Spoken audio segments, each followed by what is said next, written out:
Good morning, everybody. Thank you, Ralph. My name is Prince Jackson, even though at the bottom of the screen it says Michael Jackson. That's my real name, but everybody just calls me Prince, so please call me Prince. I met John in 2016, end of 2015, beginning of 2016.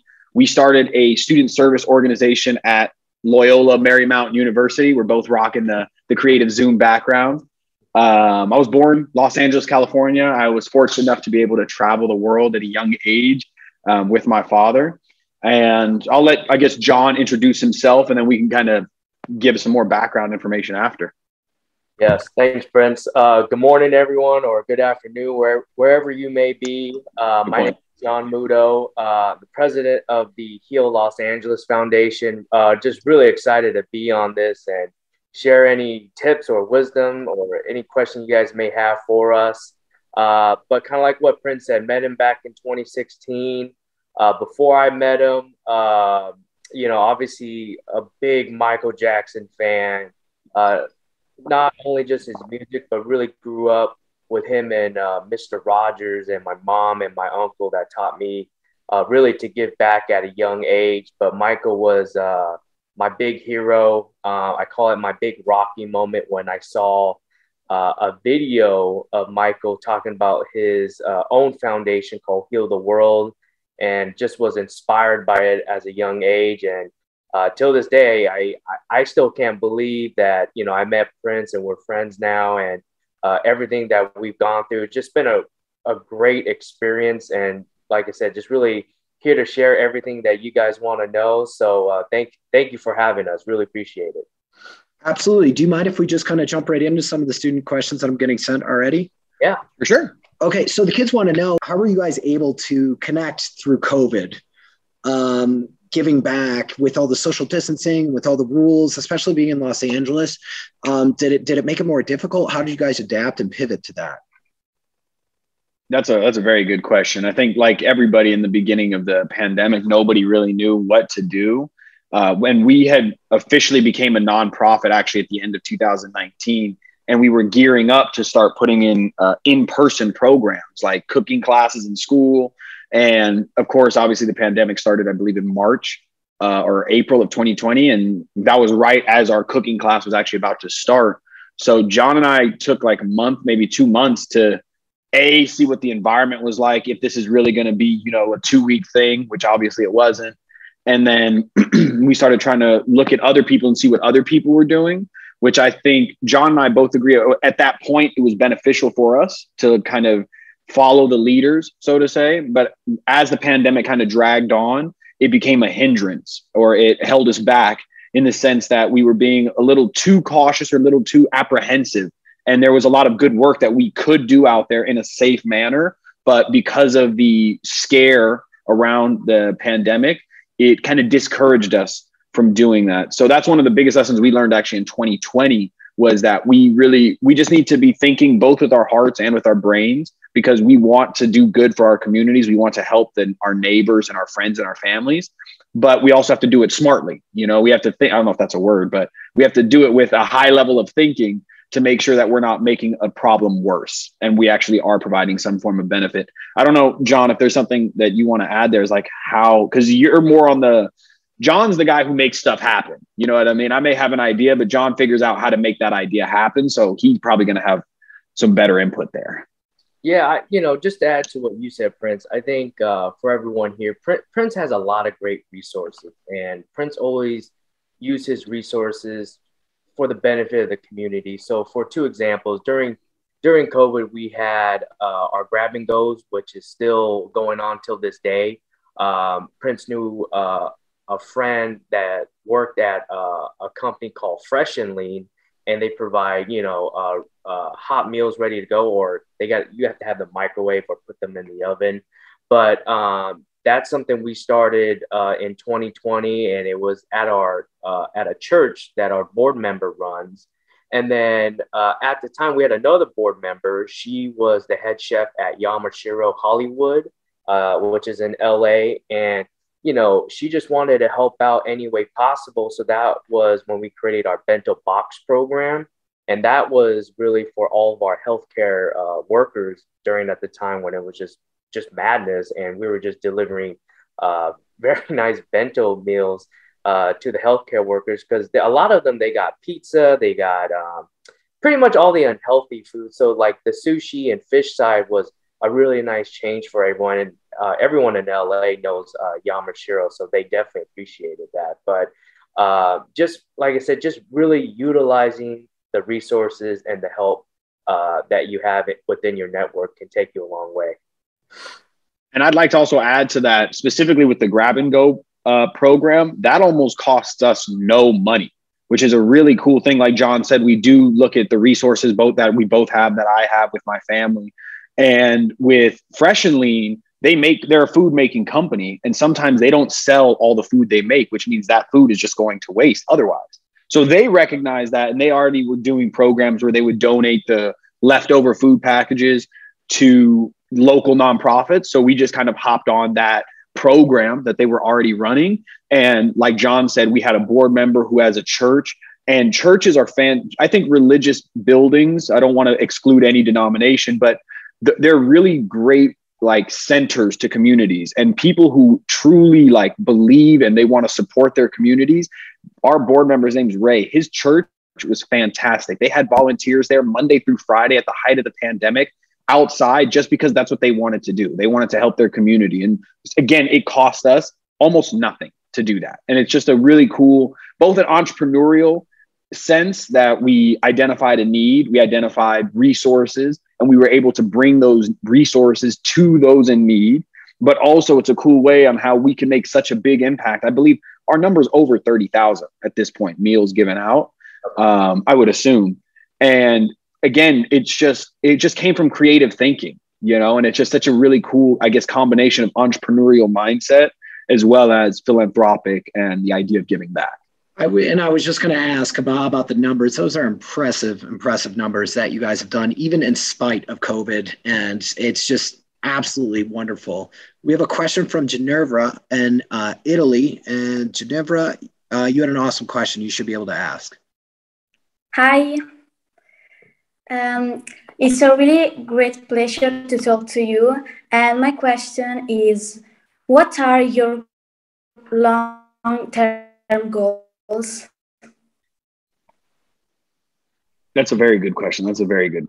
John and I, we're definitely on the same page when it comes to long-term goals, as far as we would love to have a center, an in-person center where we can be hands-on with our students, with our kids, as far as something similar to like the LeBron James I Promise School or Boys and Girls Club after school program.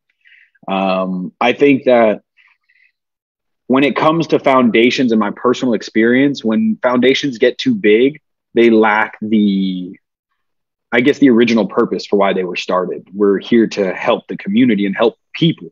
But when you get big, you get very bureaucratic and you become more like a business. There's different decisions that have to be made because you're thinking about it from an organization and not from a philanthropic standpoint.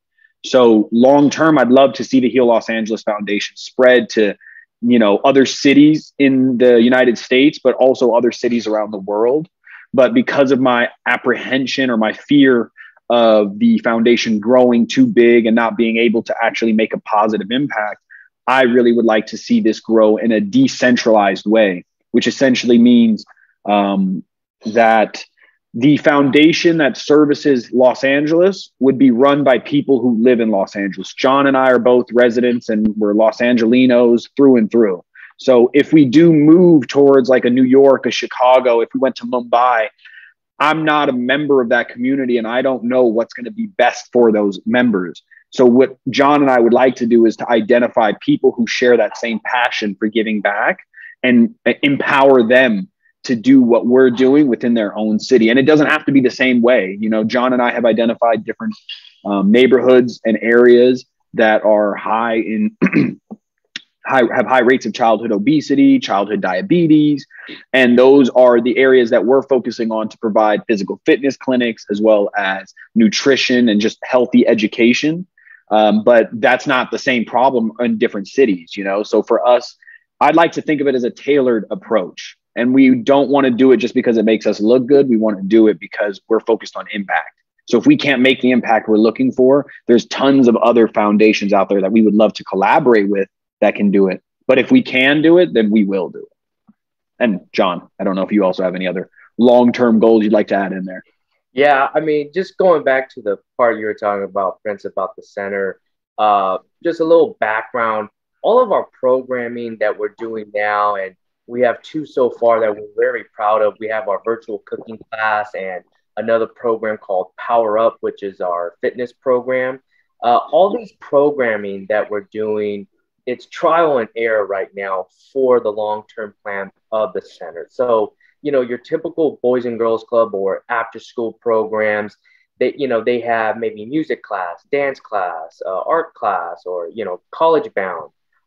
We want to see what kind of programming works and really gets the kids excited about, because it's long days at school just learning your, A through Z part of the school programming. But the after school program is where we really feel like kids can learn outside of school and also have a great time with it. So that's what's been really fun about this, because when we get to that point of the center, and things are going to change, but at least we can go in saying, hey, we're going to have this, and this programming for sure, because it works. The impact from our data and measurement shows that it works. And then that's the program we'll be running. But even, long term, when we do have the center, programming might change as well. So when we get to that point, we'll definitely see and just grow from there. And I'd also like to add to that. Sorry to cut you off, but no, you're fine. John and I are actually right now in the process of rebranding. This is our logo as it stands right now. For a bunch of internal reasons, we're in a rebranding process. And part of that is we're restructuring our mission statement.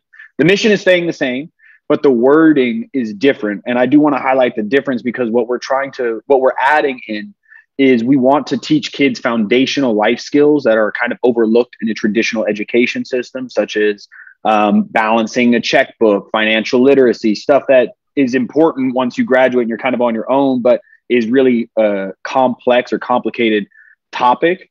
And while building foundational life skills, we also want to encourage our students and our kids to pursue their dreams.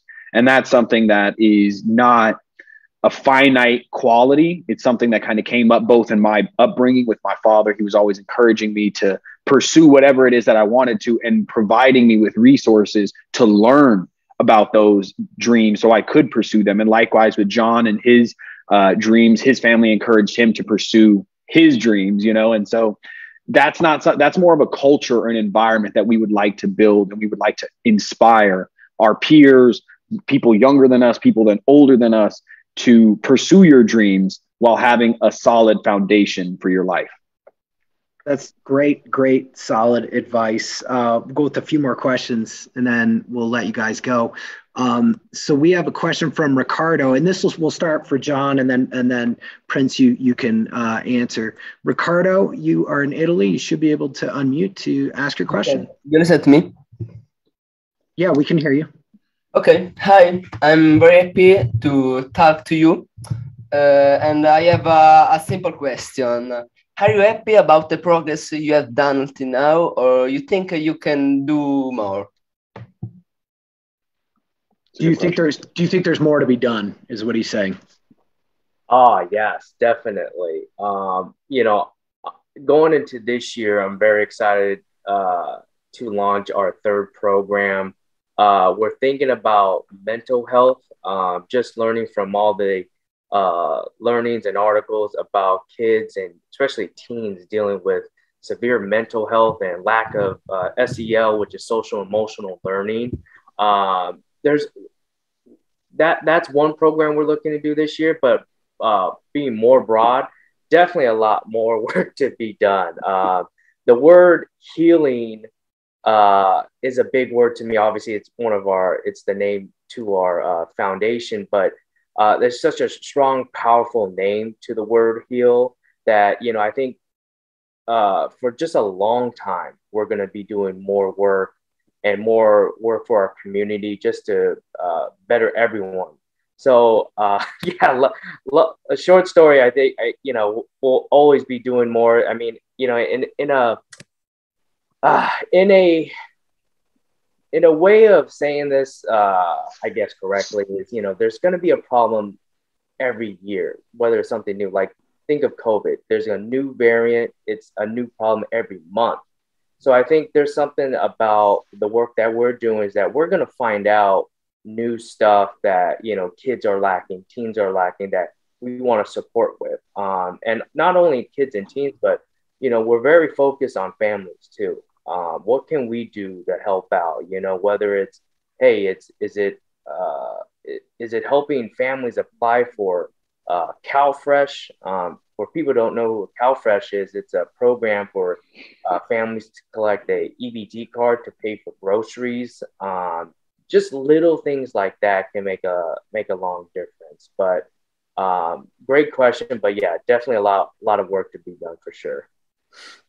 And to kind of carry on that, I would also say the work that we've done. So as a student service organization, which we weren't officially a nonprofit when we were under LMU, we have grown so much from there. And then even from 2019 to now, this is going to be our second or third official full year at the end of this year.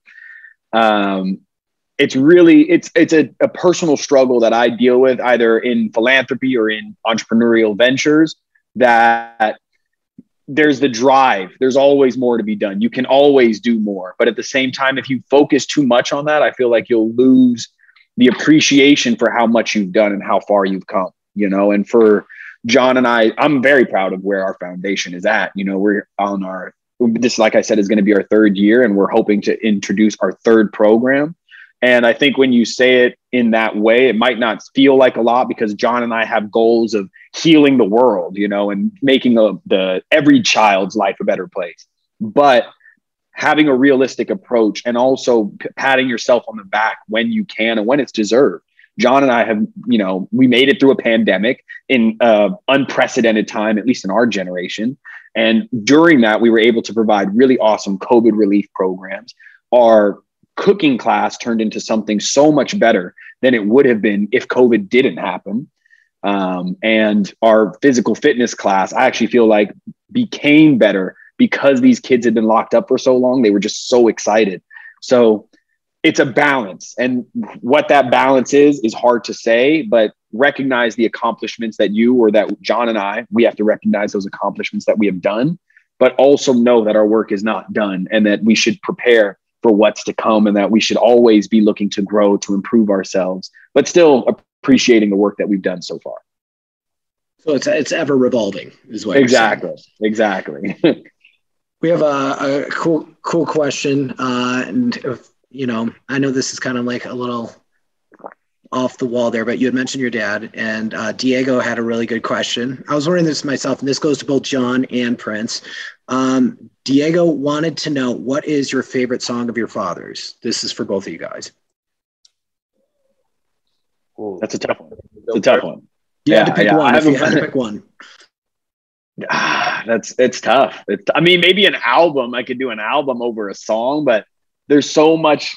Like, I have an MJ playlist, okay, and I'll have it playing in my car, and it's one of those things where it's like every one of those songs is a banger. You know, you're not about to like skip one and be like, I'll listen to that later. So it's very tough in that way to say like, this is my favorite song. I mean,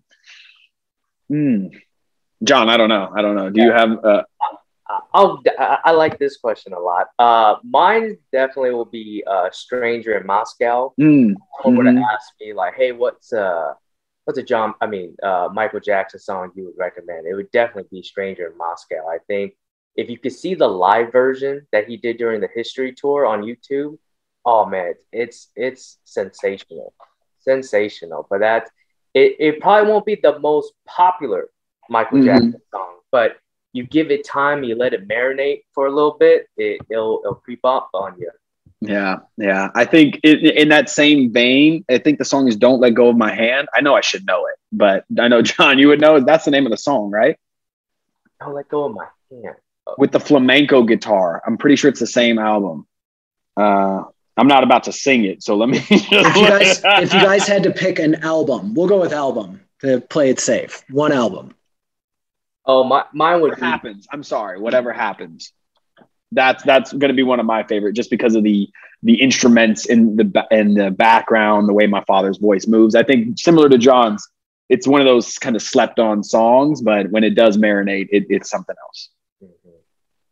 All right. So we'll kind of circle on back. John, can you let us know, you guys can both speak on this, about what initially got you guys discussing this when you were in college at Loyola Marymount to create this?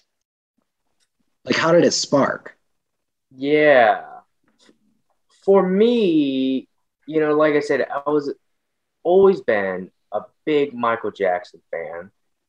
And I remember researching in high school when I was applying for college, like, is the Heal the World Foundation still exist? And just remember researching that it didn't. And like I said, as a kid, I always wanted to work for his foundation.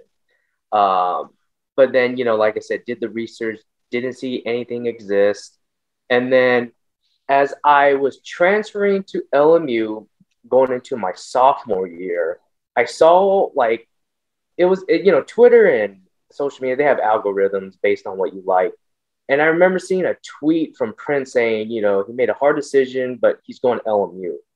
And I was like, wow, like, I was like, I gotta at least meet him, you know, and I was thinking long time, I was like, maybe I can start something, you know, just maybe. But anyway, as I got into LMU and experienced the culture, and at the time I was working for another nonprofit organization, I always thought, man, it'd be so cool just to start something your own and, you know, just give back. And LMU has been one of the leading schools on giving back on, I think, based on students' hours.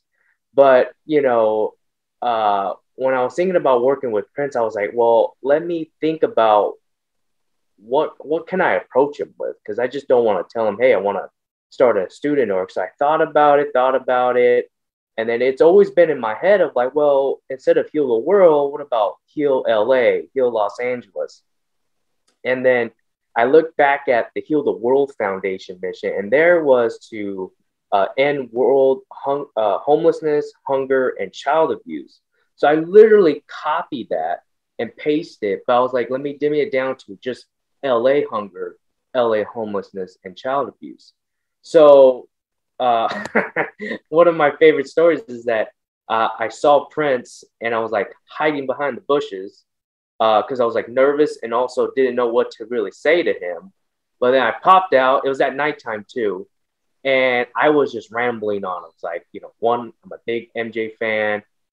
He taught me how to give back, you know, and I'm just like nervous and I'm like struggling, everything what to say. But eventually I got to the point, I'm like, hey man, like I want to create a student organization with you here at LMU called Heal Los Angeles. And here's what we're doing. Prince was saying, you know, he was very interested, but he goes, dude, you got to have something in writing. So I went back to my dorm, typed out every little detail, and it was done that night. I put it in one of those nice, I don't know if it still exists, but you put it in those nice essay folders that are see-through, put it in my backpack. And I think the next 2 days I saw him and I gave it to him. And I was just like, hey, like, whether or not you go with it, it's just cool to meet you. And then let's just see from there. And then I think when we got back from Christmas break, he texted me and I you know, I was blown away when he texted me. He was like, hey man, he goes, this is Prince. He goes, really like the thing that you want to start, let's get it started. And then really from there, it took off. We became a student org. Really proud of the work that we were doing because we raised about over 175,000 during our 2.5 years there as a student org. And then I graduated because I'm 1 year older than Prince. So I graduated 2018 and Prince graduated 2019.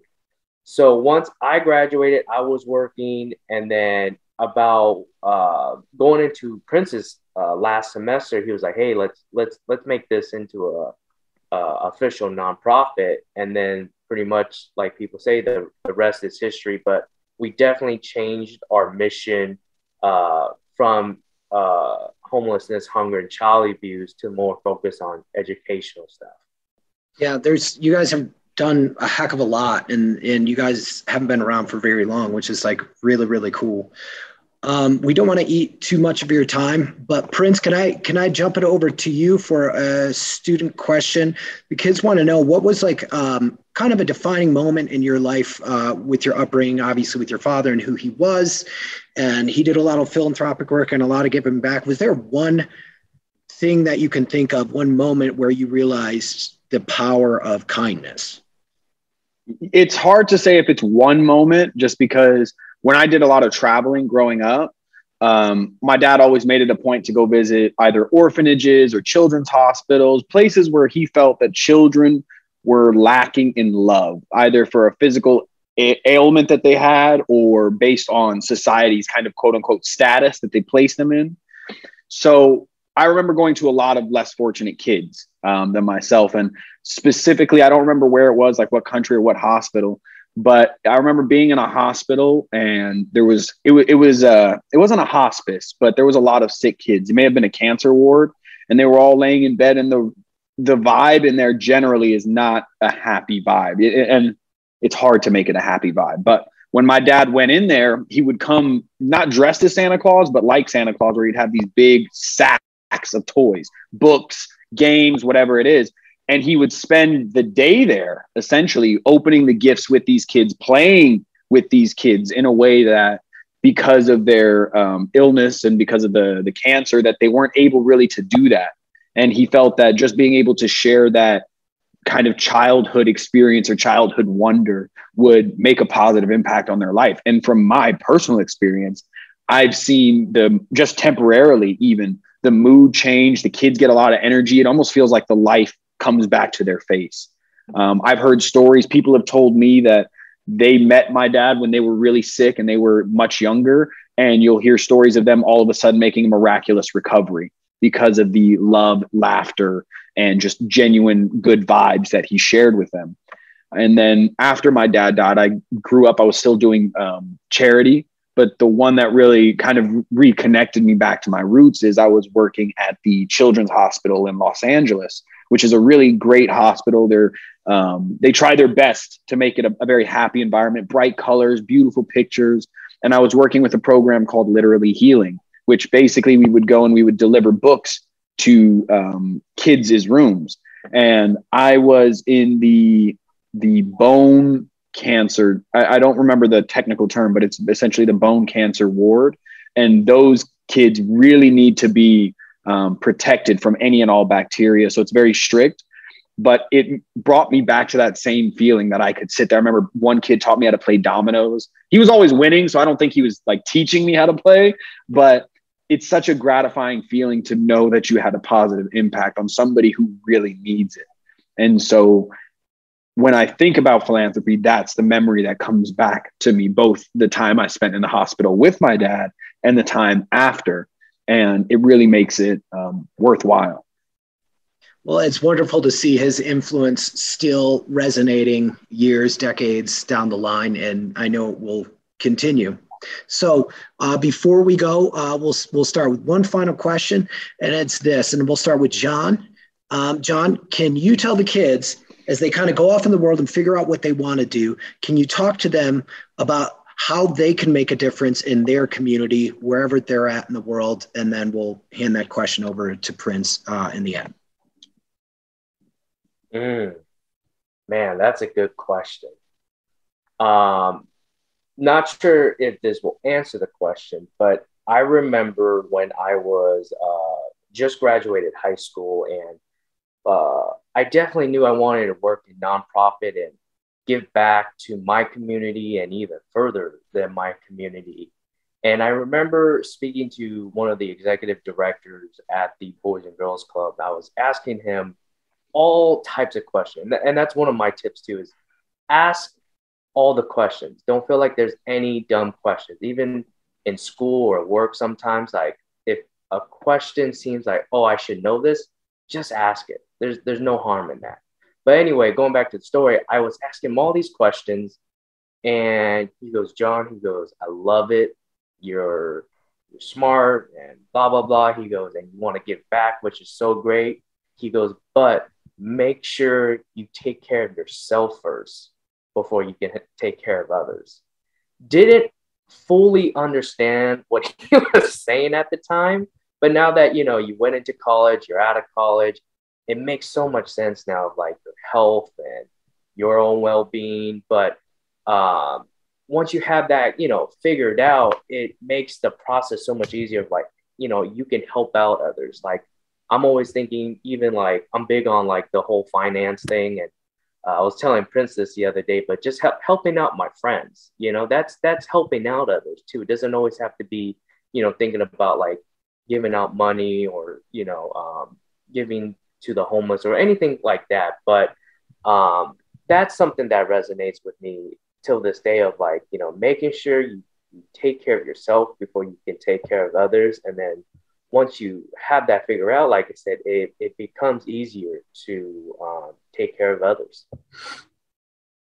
That's a really good point. To kind of piggyback on that. If you've flown before, you've heard the saying, you know, you got to put your own mask on before putting it on somebody else's. And that's in the same vein that John's talking about from personal experience. If you are not in a good mood, if you're not in the right mindset, helping others, the quality of work and the quality of help that you're going to give to others will not be the same if you're not well taken care of. So you do need to take care of yourself first in order to be able to take care of others. And as far as like John said, I'm younger than him, but we're both the same age. I recently graduated. I can't tell you that I know what I want to do with my life, but I do know what type of person I want to be. And if you look at throughout history, there's been everyday people who rose to the occasion and then they became noteworthy in history, such as Mahatma Gandhi, Martin Luther King, Michael Jackson, leaders of different countries. And they are human beings, but it's how they reacted to the world around them. And when it comes back to, you know, giving back, however it is, for me, I feel time is very valuable. It is one of the most valuable assets out there because you cannot make it back. And nobody really there are dollar amounts put on it, but I don't think it's actual value. It's just whatever we say. And for me, when I was younger, like in high school, I noticed that a lot of my friends really just needed somebody to talk to. And sometimes I wouldn't even talk. I would just sit there and talk to them. And when people talk about me, that's who I am, because that's the person I knew I wanted to be. I wanted to be a beacon of support for my friends and family and people close to me. If you're passionate about taking care of animals, by all means, that's, you know, nobody should tell you, oh, I think you should take care of children. You know, I love animals, but I also love children. And if I can figure out how to help animals as well, I will. But my focus seems best placed on helping children. And it's just, it's hard to figure out what you want to do in life, but I don't think it's hard to figure out who you want to be, because what you do and who you are aren't the same thing. And there's only so much that you can actually have control of in this world. And in reality, the only thing that you do have control of is yourself, the way you respond, the way you react, and the way you act in various situations. So when I'm put with like, let's just say a complicated situation I don't know how to handle. I know a lot of people say, what would Jesus do? And that's a very solid role model. So you can try to put yourself in his shoes. But I also like to think, in 5-10 years from now, am I going to be proud of the decision I made? And it's a solid kind of thought process for me. It's helped me work through some things. It shows you really what's important and how would you like to be remembered, either at the end of your life or in 5-10 years from now.